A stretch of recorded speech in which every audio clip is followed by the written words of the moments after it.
j'ai un visage. Bienvenue dans l'antithèse. Cet épisode est un épisode test, un pilote, pour une éventuelle future chronique, l'antithèse. Pour faire brièvement le topo, l'idée était de vous faire une critique contraire à mes propres goûts.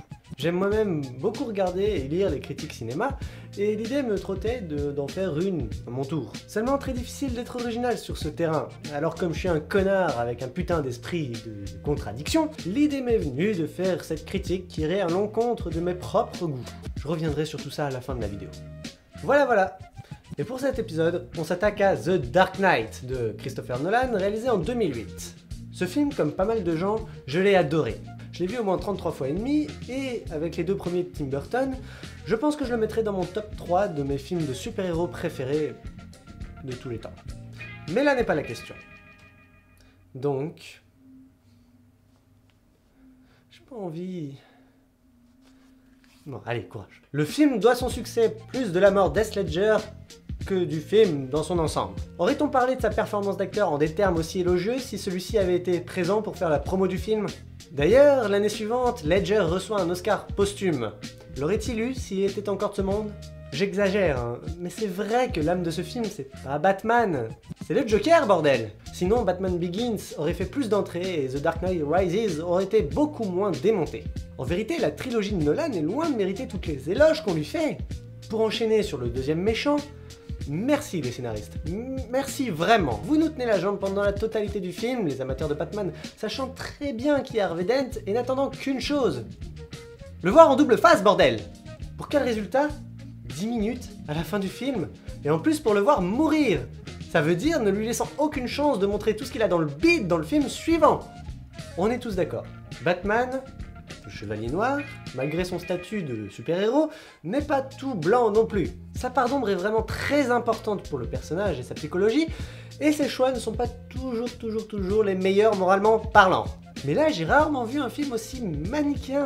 C'est vrai quoi, le méchant c'est le Joker, pure méchanceté absolue, le chaos total, et de l'autre côté on a Batman, le gentil absolu, qui ira même jusqu'à vouloir se démasquer lorsque le Joker commencera à tuer des civils. Et en plus on nous en rajoute une couche, ici avec Harvey Dent qui va passer de héros public numéro 1 à gros tueur psychopathe bien barbare en un claquement de doigts. Et tout ça est symbolisé par la pièce aux deux faces, noir ou blanc, bon ou mal, pas d'alternative possible. Comme quoi les scénaristes étaient bien conscients de ce qu'ils faisaient, sinon ils auraient utilisé un autre méchant de la mythologie de Batman. Le rapport entre bien et mal n'a jamais été aussi maladroitement traité. Où sont les nuances dans ce récit? Merde. Ah oui, et puis, le message du film, on en parle? Parce que je sais pas si on a vu la fin de la même façon, mais c'est carrément l'apologie du fonctionnement des services secrets américains. Ne pas informer le public pour que les choses continuent à se passer comme elles doivent se passer? Manipuler et déformer la réalité? Alors c'est pas bien quand c'est pour agir sur des intérêts économiques et politiques, mais dès qu'il s'agit de protéger la réputation d'un mec qui a buté je sais pas combien de gars, là tout va bien. Et ça c'est la morale du film. Je suis désolé. J'ai besoin de reprendre mes esprits, je vais gerber.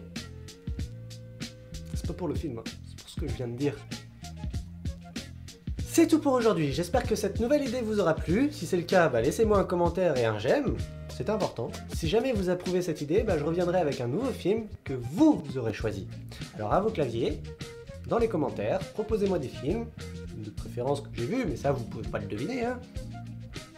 Et on verra bien.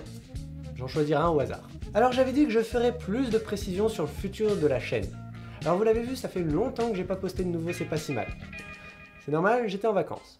Mais alors pourquoi je sors d'autres émissions, allez-vous me demander? Eh bien, un épisode de C'est pas si mal, ça prend énormément de temps à l'écriture et au montage. Alors même si c'est faisable en une semaine, ça me pompe vraiment tout mon temps libre. Et moi, à côté, je vais plus. Du coup voilà, j'essaye de trouver une nouvelle idée, cette émission, pour les sortir en alternance. Une semaine C'est pas si mal, une semaine cette émission, si ça vous plaît. Et on verra bien ce que ça fait. Ça me permettra de m'aérer ma tête de temps en temps. Et voilà. J'espère donc que ça va vous plaire. Et moi, je suis ouvert à tout commentaire. Donc je compte sur vous pour me dire ce que vous en pensez. Et de toute façon, on se retrouve la semaine prochaine pour l'épisode 12 de C'est pas si mal. N'oubliez pas de partager et de me suivre sur Facebook et Twitter. Et un petit j'aime fait toujours plaisir. Ouais. Vous pourrez vous abonner en cliquant sur le lien juste ici. Et en attendant la prochaine, portez-vous bien.